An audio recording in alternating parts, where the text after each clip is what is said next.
અને સમાચારમાં હવે આગળ વાત કરવી છે ભાવનગરની, જ્યાં જેટકોની તાનાશાહીનો વિડીયો વાયરલ થઈ રહ્યો છે। ખેડૂતોની જમીનમાં પોલીસ પ્રોટેક્શન સાથે જેટકોની મનમાની જોવા મળી। ખેડૂતની વેદનાનો વિડીયો સોશિયલ મીડિયામાં વાયરલ થઈ રહ્યો છે। વળતર ચૂકવવા વગર ઇલેક્ટ્રિક લાઇન નાખ્યાનો ખેડૂતે આરોપ લગાવ્યો છે। ભાવનગરના તળાજા તાલુકાના ઠળિયા ગામના ખેડૂતની વેદના, જ્યાં ડુંગળી, લસણ, વરિયાળીનો ઊભો પાક પોલીસની હાજરીમાં જ હટાવી દેવાયો। ખેડૂતની પરવાનગી ન હોવા છતાં નિયમ વિરુદ્ધ જેટકોએ આ પ્રકારની કામગીરી કરી છે। ખેડૂતો દ્વારા જેટકોની મનમાની લઈને કલેક્ટરને રજૂઆત કરાઈ।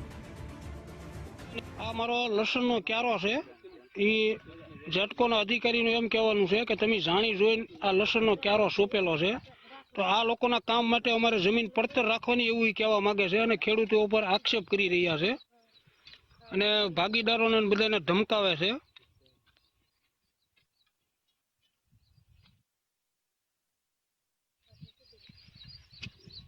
પ્રોટેક્શન સાથે જેટકો મનમાની કરી રહ્યો હોય તેવી માહિતી મળી રહી છે। આ જ મુદ્દે મારી સાથે સંવાદદાતા કુણાલ બારડ જોડાઈ ગયા છે।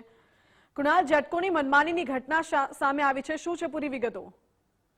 બિલકુલ માનસી, જો વાત કરીએ તો ભાવનગર જિલ્લાના તળાજા તાલુકાના ઠળિયા ગામની આ ઘટના છે। જે ખેડૂત છે ઠળિયા ગામના, જે ખેડૂતની જે જમીન આવેલી છે, ફળદ્રુપ જમીન, તેમાં ઊભો પાક હતો, તે પાક ખસેડી અને આ જેટકો કંપનીની જે વીજ લાઇન છે તે નાખવામાં આવી રહી છે। જોકે ખેડૂતની પરવાનગી વગર જ આ જે લાઇન છે તે લાઇન નાખી દેવાતા જે પાક છે તે પાકને મોટા પ્રમાણમાં નુકસાન પણ થયું છે। જોકે આ અંગે ખેડૂત દ્વારા પણ કલેક્ટરને એક અરજી આપવામાં આવી છે, છતાં પણ કોઈ પણ પગલા નથી લેવામાં આવ્યા। જેટકો કંપની દ્વારા પોલીસ પ્રોટેક્શન સાથે કહી શકાય કે ખેડૂતની જમીનમાં આ પ્રકારે જે દમન રૂપી જે કામ છે તે કરવાનો જે આક્ષેપ છે તે ખેડૂતો લગાવી રહ્યા છે। આ અંગે અનેક વખત રજૂઆત કરવા છતાં પણ કોઈ પણ પ્રકારની જે પગલા છે તે સરકાર અથવા ખેડૂત જે કહી શકાય કલેક્ટર છે તેના દ્વારામાં નથી લેવામાં આવે, તેનાથી ખેડૂતની જે વેદના છે તે માનસી સામે આવી છે।